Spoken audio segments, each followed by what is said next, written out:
నమస్కారం. Welcome to నవలా హృదయం. ఈరోజు కథ వసంత శిశిరం. రచించిన వారు శ్రీమతి నవీన గారు. కథలోకి వెళ్లబోయే ముందు ఛానల్ను సబ్స్క్రైబ్ చేయడం మర్చిపోవద్దు. ఇక కథలోకి వెళ్ళిపోదాం. వాళ్ళు అడగటంతో చైర్మన్ ఆఫీస్లో జరిగిన సంఘటనను వివరిస్తుంది శిశిర. ఇంటికి చేరిన వారు అలసటగా ఉండటంతో ఉమ తన నటనా ప్రావీణ్యంతో మధు వాళ్ల చేత వంట చేయిస్తుంది. తినేసి నిద్రపోతున్న శిశిరకు వాసు నుండి ఫోన్ రాగా మాట్లాడుతుంది. మనసారా మాట్లాడాలని ఫోన్ చేస్తే అడిగిన ప్రతిదానికి ఒక్క మాటలో సమాధానం చెప్తుండటంతో విసుగ్గా గుడ్ నైట్ చెప్పి ఫోన్ పెట్టేస్తాడు వాసు. ఫోన్ వంక చూస్తూనే వెనుక ఉన్న మంచం హెడ్ బోర్డ్కి ఆనుకొని తన మొబైల్లో ఉన్న శిశిర ఫొటోస్ని చూస్తూ ఉండగా ఒక వీడియో కనిపించి అతడి పెదవులపై చిన్ని చిరునవ్వు వికసించింది. ఆ వీడియోని చూడటం మొదలుపెట్టాడు. వీడియోలో భానుమతి నిలయం ఇంటి మిద్దెపై ఉన్న అరుగు మీద అవతలి వైపుకు తిరిగి కూర్చుని ఉంది శిశిర. ఆమె అరుపులు వింటుంటే ఆమెకు ఎవరి మీదో బాగా కోపం వచ్చింది అని ఇట్టే అర్థమైపోతుంది. ఆవేశంగా నీకసలు ఎలా కనపడుతున్నాను నేను? అంత బుద్ధి జ్ఞానం లేని మనిషిని అనుకుంటున్నారా? నా గురించి తెలుసుకోకుండా అలా ఎలా నా క్యారెక్టర్ని మీరే డిసైడ్ చేస్తారు? ప్రతి ఒక్కరూ వాళ్లకు వాళ్ళు ఏదేదో ఊహించుకొని అదే నమ్మేయడమేనా? అసలు ఎదుటి వాళ్ళు ఎలాంటి వాళ్ళు అనేది తెలుసుకోవాలని కూడా ప్రయత్నించరా అంటూ అరుస్తోంది. కాసేపటికి కాస్త కుదుటపడి హలో ఉమా అని అంటుంటే అవతలి నుండి ఎటువంటి సమాధానం రాలేదు. అప్పటి వరకు ఆమె ఫోన్లో మాట్లాడుతుంది అన్న విషయం చూసే వాళ్ళకి తెలియదు. గట్టిగా హలో ఉమా ఉన్నావా, లేదంటే నీకు కూడా నేనంత అలసిపోయానా అని అడుగుతుంటే విసుగ్గా ఉన్నానే తల్లి, అసలేం జరిగింది, ఇంతలా ఎందుకు నా క్లాస్ పీక్తున్నావు అని అంది ఉమా. ఫోన్ స్పీకర్లో పెట్టి ఉండటంతో ఉమ మాటలు స్పష్టంగా వినిపిస్తున్నాయి. ఆమెకు బదులిస్తూ వాసు తనకు పంపిన మెసేజ్ గురించి చెప్పింది శిశిర. ఉండు ఇప్పుడే పంపిస్తాను అంటూ అప్పటికప్పుడు ఆ సందేశాన్ని ఉమకు ఫార్వర్డ్ చేసింది. ఫోన్ లైన్లోనే ఉంటూ ఆ మెసేజ్ను చదివిన ఉమ, వాసు గారు పంపించిన సందేశంలో నీకు తప్పేం కనబడిందే? తన గురించి చెప్పి నీ మనసులో ఏం ఉందో తెలుసుకోవాలి అని అనుకున్నారు అని అనగా శిశిర కోపంగా అయితే తప్పు నాదే అంటున్నావా అంది. అయ్యో అది కాదు శిశిర, ఇదంతా కాదు, కానీ నీకు ఈ విషయంలో ఎందుకు కోపం తెప్పించిందో చెప్పు అని కాస్త నెమ్మదిగా అడిగింది ఉమ. శిశిర పెద్దగా చెప్తూ నేను ఎలా కనపడుతున్నానే తనకి? అతను అనాథ అయితే ఏంటి, మనిషే కదా, అలాంటి వారిని చులకనగా చూసేదానిలా కనిపిస్తున్నానా? ఎప్పుడైనా ఎవరితోనైనా అలా ప్రవర్తించానా నేను? నా గురించి తెలియకుండా నన్ను అలాంటి మనుషులుగా ఎలా పరిగణిస్తారు? మరీ అంత దారుణమైన మనస్తత్వం నాకు లేదే. మనిషి మంచివారా లేదా అని చూస్తారు, కానీ ఇలాంటివి ఎవరు పట్టించుకుంటారు? నచ్చకపోతే మా ఇంట్లో తనే మాట్లాడతాడట, పెద్ద దానవీర సూరకర్ణ, మరి వదిలేయాలనుకుంటే వదిలేయొచ్చు, నీకు ఆ స్వేచ్ఛ ఉంది అంట. అదేదో పెళ్లి రోజు ఇవ్వచ్చుగా, అయినా పెళ్లి చేసుకున్నాక వదిలేయడమేంటే, అది కూడా ఇలాంటి కారణంతో అంటూ అరుస్తుంటే ఉమ తల కొట్టుకుంది. ఆమెను మధ్యలోనే ఆపి ఏయ్ ఆపవే నీ గోల, ఇప్పుడు నీ బాధ అతను నీకు విలువిచ్చి నిన్ను నీ ఒపీనియన్ అడగటమా, లేదంటే నీకు ఇష్టమైన విడిపోదాం అనడమా? అసలు నీ సమస్య ఏంటి? ఈ సమాజంలో తల్లి తండ్రి లేని వారిని మంచిగా ట్రీట్ చేసే మనసు చాలా కొద్ది మందికి మాత్రమే ఉంది. అదంతా ఎందుకు? నీ స్థానంలో మధునో వీణనో ఉంటే నీలానే ఆలోచిస్తారా? ఒక్కసారి ఆలోచించు. వాసు గారు చిన్నప్పటి నుండి ఆ విషయంలో ఎంత వ్యతిరేకతను ఎదుర్కొని ఉంటే ఇలా ఆలోచించి ఉంటారు. అందుకే భార్యగా నీ దగ్గర అన్ని విషయాలు చెప్పి నీ నిర్ణయానికి విలువ ఇస్తాను అని అన్నారు. దానిలో కూడా నువ్వు ఇలా మాట్లాడితే ఎలా అని శాంతంగా శిశిరకు అర్థమయ్యేలా వివరించింది. ఉమ మాటల ప్రభావం శిశిర పైన బాగానే పడింది. కాసేపు ఆలోచించి నువ్వు చెప్పింది సరైనదే, కానీ అలా ఎలా నేరుగా నా మనస్తత్వం గురించి తెలుసుకోకుండా ఇలా మాట్లాడతారు అని అంది. అందుకు ఉమ బదులిస్తూ ఇక్కడ నీ గురించి అలా అన్నారని ఆలోచిస్తున్నావు, కానీ ఎందుకు అన్నారో అనే విషయాన్ని ఎందుకు వదిలేశావు? నువ్వంటే ఇష్టం అని చెప్పారు, నువ్వు ఇష్టం లేదు అని చెప్తేనే చూసి తట్టుకోలేను అన్న మనిషి నువ్వు దూరం అయితే ఎలా ఉంటారనుకున్నావు? నీ విషయంలో ఎంత ఎమోషనల్ అయి ఉంటే అలా చేసి ఉంటారో ఆలోచించు. అయినా నీ గురించి తెలుసుకోకుండా జడ్జ్ ఎలా చేస్తారంటున్నావు. కానీ ఎప్పుడైనా అతనికి ఆ అవకాశం ఇచ్చావా? ఒక్కరోజైనా అతనితో మనస్ఫూర్తిగా మాట్లాడావా అని ఉమ అడుగుతుంటే శిశిరకు ఏం చెప్పాలో అర్థం కాక మౌనంగా బుంగమూతి పెట్టుకొని ఉండిపోయింది. చెప్పు, ఏ రోజైనా మాట్లాడావా అని మళ్ళీ ఉమ అడగగా లేదు అని సమాధానం ఇచ్చింది శిశిర. మరి అలా ఎలా ఆలోచిస్తున్నావు? నీ వైపు నుంచి నువ్వు ఆలోచించేది సరైనదే, కానీ ఒకసారి వాసుగారి స్థానంలో ఉండి ఆలోచించు. నిన్ను దూరం చేసుకుంటే బాధపడతాను అని తెలిసి కూడా నీ నిర్ణయానికి కట్టుబడి ఉంటాను అని చెప్పారు.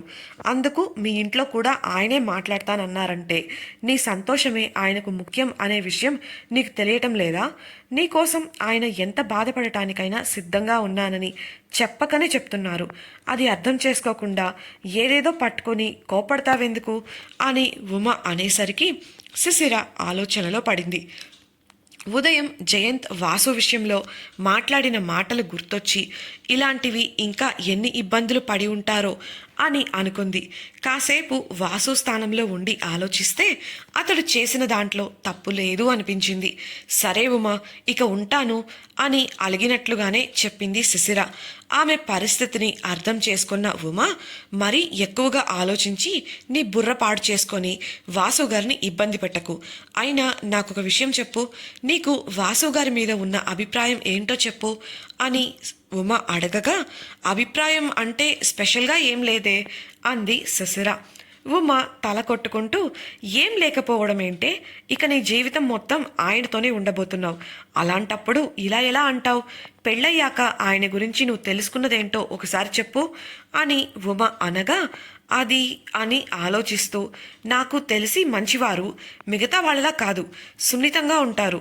నా విషయంలో చాలా శ్రద్ధ చూపిస్తారు, సపోర్టివ్గా మాట్లాడతారు, నన్ను నాలానే ఉండమని చెప్పారు. అంతా బాగానే ఉంది, కానీ కాకపోతే అప్పుడప్పుడు కొంచెం తేడాగా ప్రవర్తిస్తారు అంతే అని వివరించింది శిశిర. తేడాగా అంటే అని అయోమయంగా అడిగిన ఉమకు తాను అన్న మాటలు గుర్తొచ్చి నాలుక కరుచుకుంటూ అదేం పెద్ద ప్రాబ్లం కాదులే, చెప్పాగా మనిషి మంచివారే అని కవర్ చేసింది శిశిర. అందుకు మరి వాసు గారితో జీవితం నీకిష్టమే కదా అని అడిగిన ఉమకు ఇష్టం అని చెప్పలేను, కానీ ఇప్పటికీ ఆ విషయంలో నాకు ఎలాంటి ప్రాబ్లమ్స్ లేవు అని చెప్పింది శిశిర. ఆ మాత్రం క్లారిటీ ఉంది కదా, ఇంకా పిచ్చిదానిలా ఆలోచించకుండా బుద్ధిగా మీ శ్రీవారి తెచ్చిన డ్రెస్ వేసుకొని ఆయన మనసుని సంతోషపెట్టు అని ఉమ నవ్వుతూ అంటుంటే చిరుకోపంగా అంటే నన్ను పిచ్చిదాన్నా అడిగింది శిశిర. ఇలా వంకర టింకరగా ఆలోచించే వాళ్ళని మా ఊర్లో పిచ్చోళ్ళనే అంటారు. ఇప్పుడు కూడా నేను అసలుకు చెప్పిన విషయాన్ని వదిలేసి ఏవేవో మాట్లాడుతున్నావు చూసావా అని ఉమ అనగా మూతి ముడుచుకొని పోవే నువ్వే పిచ్చి అంటూ విసురుగా ఫోన్ కట్ చేసింది శిశిర. తనలో తానే ఏవేవో గొణుక్కుంటూ ఉండగా వీడియో ప్లే అవ్వడం ఆగిపోయింది. వాసు పెట్టిన మెసేజ్ చదివిన శిశిరకు కోపం వచ్చి ఆవేశంగా బయటకు వెళ్ళగా అప్పటికే వాసు అక్కడి నుంచి వెళ్ళిపోయాడు. కిషోర్ ద్వారా రస్మలై గురించి తెలుసుకొని కావాలంటే తాను సాయం చేస్తాను అని చెప్తుంది శిశిర. వాసు ఇచ్చిన డ్రెస్ వేసుకుందాము అని అన్నీ రెడీ చేసి పెట్టుకుంటుండగా ప్రియ వచ్చి కిషోర్ రమ్మని చెప్పమన్నాడు అనడంతో అన్నీ అక్కడే వదిలేసి వెళ్ళిపోయింది. రస్మలై తయారు చేసి గదికి వచ్చి సిద్ధమై ప్రియ గది దగ్గరకు వెళ్తుండగా ఉమా ఫోన్ రావడంతో ఆమెతో మాట్లాడటానికి మిద్దెపైకి వెళ్ళింది. ఆమె ఉమతో మాట్లాడుతున్న సమయంలోనే వాసు మరోసారి గదికి వచ్చి డ్రెస్ కూడా మిస్ అవ్వడం గమనిస్తాడు. మధ్యాహ్నం నుండి వాసుపై ఉన్న కోపాన్ని ఉమ దగ్గర ఫోన్ కాల్లో తీర్చుకొని ఫంక్షన్ దగ్గరకు వెళ్తుంది శిశిర. అయితే అప్పటికే ఆమె గురించి బాధపడటం మొదలు పెడతాడు వాసు. ప్రస్తుతం చేతిలో ఉన్న ఫోన్ స్క్రీన్పై ఉన్న శిశిర ముఖాన్ని చూస్తున్న వాసు ముఖం సంతోషంతో వెలిగిపోతోంది. ఫోన్లో ఉన్న శిశిర ఫోటోలను మార్చి మార్చి చూస్తూ పరవశంగా ఫోన్ని ఎదపై పెట్టుకొని కళ్ళు మూసుకున్నాడు. అలానే నిద్రలోకి జారుకున్నాడు. ఆ ఫోటోలు వీడియోలు మొన్న స్వీటీ కిషోర్ ఫోన్లో తీసినవి. వాటిల్లోనే శిశిర ఉమతో మాట్లాడిన వీడియో ఉండటం గ్రహించిన కిషోర్ ఆ వీడియోని మరియు శిశిర ఫోటోలను నిన్న వసంత్కి పంపాడు. ఆ వీడియో ద్వారా శిశిర అంతరంగాన్ని తెలుసుకున్న వసంత్ ఆమె కోపానికి బాధకి తనే కారణం కావడంతో క్షమాపణలు అడిగాడు. అయితే వసంత్కి ఈ విషయం ఎలా తెలిసింది అనేది శిశిరకు ఇంకా ప్రశ్నగానే ఉండిపోయింది. హైదరాబాద్ శివార్లలో నిర్మానుష్యమైన ప్రాంతంలో ఉన్న ఒక పాడుబడ్డ ఫ్యాక్టరీలో ఏదో అలికిడి తెలుస్తోంది. ఆ ఫ్యాక్టరీ ఆవరణలో ఉన్న పెద్ద పెద్ద కంటైనర్ల మధ్యన మూలుగులు వినిపిస్తున్నాయి. ఫ్యాక్టరీ లోపల నుండి డేవిడ్, అతడితో సంపత్, రుద్రలు ఇంకొంతమంది బయటకు రాగా ఆ ఆవరణలోని లైట్ వెలిగింది. ఆ వెలుగులో 250 మందికి పైగా మనుషులు కాళ్ళు చేతులు కట్టిపడేసి నోట్లో గుడ్డలు కుక్కి అరవలేక మూలుగుతూ దీనస్థితిలో కనిపిస్తున్నారు. డేవిడ్ మనుషులు ఇంకొంతమందిని కూడా కట్టేసి తీసుకొచ్చి అక్కడ పడేస్తున్నారు. ఆ గుంపులోనే శంకర్, నర్సింగ్ల అనుచరులు కూడా ఉన్నారు. ఉదయం డేవిడ్ ఆర్డర్ వేయడంతో అతడి మనుషులంతా చేరి అప్పటికప్పుడు తమ ప్రణాళికను రూపొందించుకున్నారు. అందులో భాగంగా కొంతమంది శంకర్ ట్రాప్లో ఇరుక్కుపోయిన వారి యొక్క మోసం చేసిన కుటుంబ సభ్యులు లేదా స్నేహితులను తీసుకొస్తుండగా ఇంకొంతమంది వారిని బంధిస్తూ ఉన్నారు. కొంతమంది బాటిల్స్ పట్టుకొని ఒక డాక్టర్ సాయంతో అక్కడికి వచ్చి నుంచున్నారు. డేవిడ్ వారందరినీ ఉద్దేశించి మాట్లాడుతూ, మీలో ఒక్కడు కూడా తప్పించుకోలేరు. ఎంత ధైర్యం ఉంటే ఇలాంటి నీచమైన పని చేస్తారు? డబ్బు కోసం ఇంతలా దిగజారిపోయి ప్రవర్తించిన మీకు చావు చాలా చిన్న శిక్ష. అందుకే అంతకు మించి ఏ నరకంలోకైతే మీ వాళ్లను డబ్బు కోసం అమ్మేశారో అదే నరకాన్ని మీరు జీవితాంతం అనుభవించాలి. అదే మీకు తగిన శిక్ష అంటూ డాక్టర్కు సైగ చేశాడు. ఆ గుంపులో ముందు వరుసలో కూర్చున్న ఓ వ్యక్తి దేక్కుంటూ వచ్చి డేవిడ్ పాదాలపై పడ్డాడు. మూలుగుతూ ఏదో చెప్తుంటే రుద్ర డేవిడ్ సైగతో అతడి నోట్లో ఉన్న గుడ్డను బయటకు తీశాడు. ఆ వ్యక్తి చెమటలు కక్కుతూ, అన్నా, తెలియక చేశాను, ఈ ఒక్కసారికి క్షమించవే అని ఏడుస్తూ బ్రతిమిలాడుతుంటే డేవిడ్ కోపంగా అతన్ని కడుపులో తన్నాడు. నొప్పికి ఆ వ్యక్తి విలవిలలాడుతుంటే డేవిడ్ అందరికీ చూపుడు వేలు చూపించి హెచ్చరిస్తూ, అక్కడ ఉంటే కనీసం ప్రాణాలతో అయినా ఉంటారు, కాదని ఏదైనా చేసి ఇక్కడికి వచ్చినట్లు నాకు తెలిసిందంటే మాత్రం ఆ నరకమే బాగుంది అని మీరు అనుకునేలా చేస్తాను, జాగ్రత్త అని నిప్పులు కక్కుతున్న కళ్ళతో చెప్పాడు. సంపత్, రుద్రలతో మీరిక్కడే ఉండి జాగ్రత్తగా కంటైనర్లను పంపండి, ఎక్కడ ఎవరికీ అనుమానం రాకూడదు. అలాగే అక్కడి వారంతా సాధ్యమైనంత త్వరగా ఇక్కడ ఉండాలి. ఈ డీల్ మనకు చాలా ముఖ్యమైనది, చాలా జాగ్రత్తగా ఒళ్ళు దగ్గర పెట్టుకొని పూర్తి చేయండి అని చెప్పి లోపలికి వెళ్ళిపోయాడు. అతడు వెళ్లటమే డేవిడ్ మనుషులలో ఒకరు కంటైనర్ తలుపులు తెరిచాడు. డేవిడ్ మనుషులు గట్టిగా పట్టుకుంటుంటే డాక్టర్ బలవంతంగా అందరికీ మత్తు మందిస్తున్నారు. వారికి మత్తు ఎక్కగానే వారిని తీసుకెళ్లి కంటైనర్లో పడుకోబెడుతున్నారు. అలా అందరికీ చేశాక 3 కంటైనర్లను మూసేసి లాక్ చేశారు. డాక్టర్ మాట్లాడుతూ, ఉదయం వరకు మనం పెట్టిన ఎక్విప్మెంట్ ద్వారా లోపల ఉన్న వారికి ఆక్సిజన్ అందుతుంది. మత్తు దిగడానికి రేపు సాయంత్రం అవుతుంది. ఈ లోపు మీరు చేయాలనుకున్నది పూర్తి చేయాలి అని అన్నాడు. అందుకు సంపత్ బదులిస్తూ, డోంట్ వరీ డాక్టర్, లోపల ఉన్న ఆక్సిజన్ అయిపోయే లోపే లోడింగ్ అయిపోతుంది. మత్తు దిగడం గురించి అయితే అస్సలు ఆలోచించొద్దు. వీళ్ళు ప్రాణాలతో చాలా సురక్షితంగా గమ్యానికి చేరుకోవడానికి మేము అన్ని ఏర్పాట్లు చేసేశాం అని చెప్పాడు. దాంతో డాక్టర్ తల ఊపి అక్కడి నుండి వెళ్ళిపోయాడు. రుద్ర, సంపత్ ఒక్కొక్క లారీలో కూర్చోగా ఇంకో 4 కూడా లారీలలో ఎక్కారు. కాసేపటికి ఆ కంటైనర్లు ఉన్న లారీలు హైవే ఎక్కగా ఫేక్ డాక్యుమెంట్స్ ఇవ్వడం మరియు చెక్ చేయాలనుకున్న చోట్ల డబ్బులు ఇస్తూ అన్ని చెక్ పోస్టులను ఈజీగా దాటించారు వారు. తెల్లవారుతుండగా పోర్టుకు చేరిన వారు త్వరగా అందరినీ షిప్లోకి వారు అనుకున్న విధంగా మార్చి అన్ని ఏర్పాట్లు పూర్తి చేశారు. రుద్ర, సంపత్ షిప్ కెప్టెన్తో మాట్లాడి డీల్ సెటిల్ చేయగా సూర్యోదయం కాకముందే పోర్టు నుండి బయలుదేరింది షిప్. వెళ్ళిపోతున్న షిప్ను ఒడ్డు నుండి నిలబడి చూస్తున్న రుద్ర సంపత్ల దగ్గరికి వచ్చారు మిగతా వారు. వాళ్లల్లో ఒకరు, ఇదేం డీల్ అన్నా, ఎప్పుడూ దందాలు సెటిల్మెంట్లు చేసే అన్నా ఏందన్నా ఈసారి ఇలాంటి పని తీసుకుండు అని అడుగగా సంపత్ నవ్వి, ఇది పైనుండి ఆర్డర్, అందుకే తలనొప్పి వ్యవహారమైనా చెయ్యక తప్పలేదు అని అనగా, పైనుండా అని ఆశ్చర్యంగా అడిగాడు రుద్ర. అతడికి బదులిస్తూ, నువ్వు వచ్చింది ఈ మధ్యనే కదా రుద్ర, మనకంటూ కొన్ని రూల్స్ ఉంటాయి, వేర్వేరు గ్యాంగ్లతో కుదుర్చుకున్న అగ్రిమెంట్స్ ఉంటాయి. ఇలా అన్ని గ్యాంగ్లతో వ్యవహారం అంటే కష్టం కదా, అందుకే వీళ్లకు ఒక కమిటీ ఉంటుంది. ఈ స్టేట్లో ఎక్కడ ఏది నడవాలన్నా వద్దన్నా అది ఆ కమిటీలోనే డిసైడ్ అవుతుంది. ఆ కమిటీ హెడ్ అయిన పెద్దన్న ఆర్డర్ వేయబట్టే ఇప్పుడు ఇగో ఈ పని షూరు చేయాల్సి వచ్చింది అని చెప్పాడు. దాంతో రుద్ర కనుబొమ్మలు ముడిపడ్డాయి.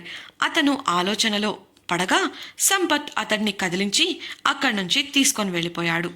శంకర్ నర్సింగ్ డబ్బుపై అత్యాశ కొద్దీ ఉద్యోగాల పేరుతో అమాయకులను ట్రాప్ చేసి వారి కుటుంబ సభ్యుల సాయంతో కన్విన్స్ చేసి వారిని హ్యూమన్ ట్రాఫికింగ్ చేయడం మొదలుపెట్టారు. అది కూడా డేవిడ్ పేరుతో చేయడంతో భయంతోనో అత్యాశతోనో చాలామంది ఈ ట్రాప్లో చిక్కుకుపోయారు. ఆడవారు చిన్నవాళ్ళు అనే వ్యత్యాసం లేకుండా అందరినీ బానిసలుగా పొరుగు దేశాలకు అమ్మేశారు. ఇప్పుడు ఆ విషయం బయటపడటంతో పాటు అది హైకమాండ్ వరకు పోవడంతో హైకమాండ్ ఇలాంటి ఒక నిర్ణయాన్ని తీసుకుంది. ఈ దారుణం డేవిడ్ ఆధ్వర్యంలో జరిగినట్లు బయట జనానికి తెలుసు కాబట్టి దీన్ని సరిచేసే బాధ్యతను కూడా అతనికే ఇచ్చింది.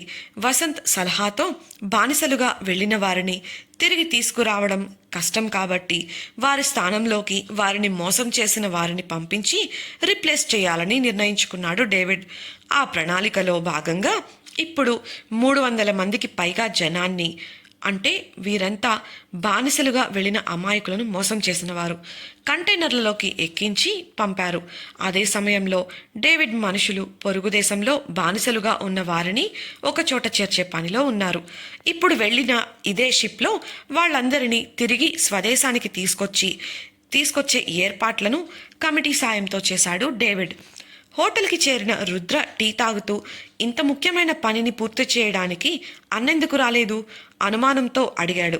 అందుకు సంపత్ బదులిస్తూ, కమిటీలో అన్నకి మంచి పేరు హోదా ఉంది. కమిటీ అన్నాక అందరూ మనకు నచ్చిన వారే ఉంటారని లేదుగా.